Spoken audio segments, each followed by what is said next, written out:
Okie dokie, welcome back to This or That with Kobe and Jatt. We got 6 slides today that we've never seen before. And we're just gonna go right through that intro and into the slide. Okie dokie, slide number 1. I completely agree. There's nothing wrong with the introduction. Closest split in NALCS history, yay or nay? This Yes or split? no? Yeah. So far, yes, split. 100%. The only one no thinking. that I could think would be closer. Remember when Gravity was in first place with like 3 or 4 weeks to go? That was close. But this is closer. There's no way. Yeah, this 6 is, and 4, this is 4 by teams far the in first closest. place. Yeah.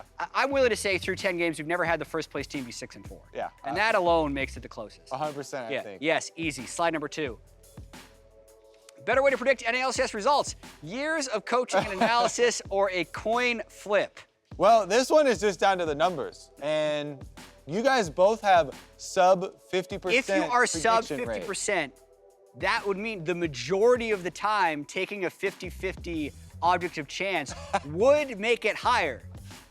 So yeah. Right now, yeah. When the underdogs beat the favorites the majority of the time. Indisputable. This is a numbers coin game. becomes better. And we're both going to choose that. I will beat 50%. Slide number 3. But being over 50% doesn't mean you beat a coin. It just means you beat a coin on average. Yeah, on average. FlyQuest versus 100 Thieves. Big throw or big outplay? Oh, that was for sure a big throw. I mean, that was intelligent for FlyQuest to try and force the base race, but that game definitely should have been 100 Thieves to win. Yeah, whenever a team is up like 8,000 or 9,000 gold, you could see that FlyQuest definitely did have a late game composition, and if they pulled off like 3 or 4 more clutch fights, then maybe they could have won. But the number of good decisions versus the number of bad decisions, there were far more bad decisions. You're gonna make a bad decision in a situation like that, right? I'll give you 1 bad decision, I'll give you 2. There are 100 Thieves of bad decisions in that one. Even at the end, where they have people teleporting out of their base, their nexus that's being attacked, to go attack the other one. Kindred and the ult channel on the time, Nexus turret to then being killed. It's 100% throw. Okay. Another one. Yeah. This is easy Boom, easy today. Number 4. Easy. We only have 6 slides. We got 3 left, Kobe. Stronger mid laner, Talon This or is number 4. Zoe? He told me to 3 count left. today because he was not feeling up to the 6 counting. slides. Okay, you're counting the last 2. Stronger mid laner. For me, I think all-purpose is Talon for solo queue for sure. As far as competitive, I still think that it's Zoe.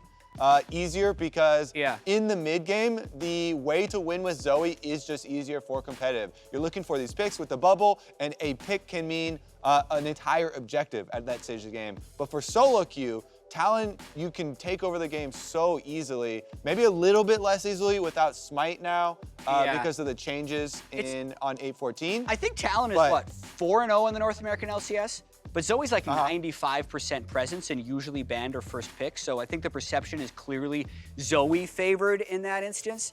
But I think because of the Smite nerfs, I'm gonna go with Zoe for pro play. I think this or that is I guess, stronger mid laner. Talon has a higher win rate and takes over the game more and more easily. This is the hardest one yet, Kobe. I'm gonna actually say this. I think it's Talon. Yes, Talon, solo queue again. I'm going hard with solo queue. What's the next slide? What's the number? 5. Great job. Who will finish higher? This, that, or the other thing? Golden Guardians, or FlyQuest, or Optic? The 3 last place teams from last split. Yeah, this is pretty hard. Currently, FlyQuest are ahead. They're tied for first. So if you go with the current standings, FlyQuest do have an advantage. Yes? Is that all you're going with? Is this the current standings? I'm setting up the slide here. All right, I think I'm going to predict the Golden Guardians because I like the variety of the champions they have prepared themselves to be able to play. I think FlyQuest has actually had some of the best drafts, but long term, I think that variety is going to pay off a little bit more for Golden Guardians. And it's literally just 1 game with 8 to go. But what about the variety with Mickey? He has had good Talon games and good Zoe games when Contracts camps mid. But the Lulu games and, what else is he going to have beyond the Talon and the Zoe? That was a slide that we just had for best mid laner. What about PoE? The other thing. I have no faith in Optic. Okay. Sorry, Optic. But I think that's what I'm crossing off early. And then even though FlyQuest are technically higher in the standings, a lot of their wins have been like that base race. A lot of their wins have been Yeah, you can say they have like a better record, which is true, but really have their wins been higher quality. So that one's hard too. I'm gonna go just with the one at the top of standings though for FlyQuest. Even though those games, like a lot of them were super close and they were coming from behind, Count it.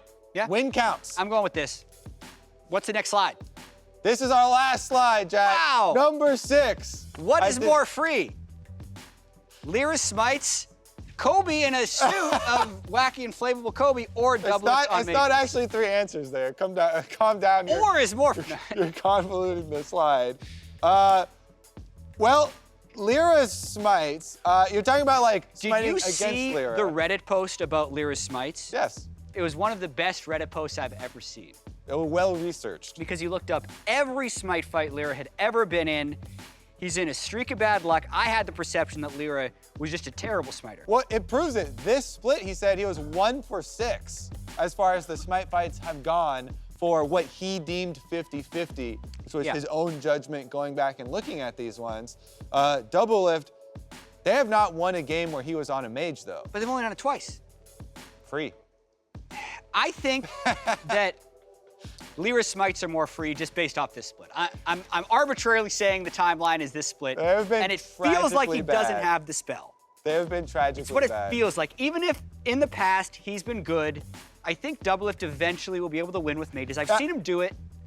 I agree, because when you see a smite fight in a clutch game right now, you're like, oh no, it's gonna happen again. Lyra's gonna fail to smite. Whereas when Team Liquid draft a mage, you go into the game, you're like, they could probably still win anyway. So I'll go with this as well. All right, that's gonna do it for that. Kobe, close us out, More free. because I'm dying right here. Thanks for watching. Maybe Jatt will be on the next episode. Maybe he won't. We might have to replace him. Find out the next time. I swear I'm better.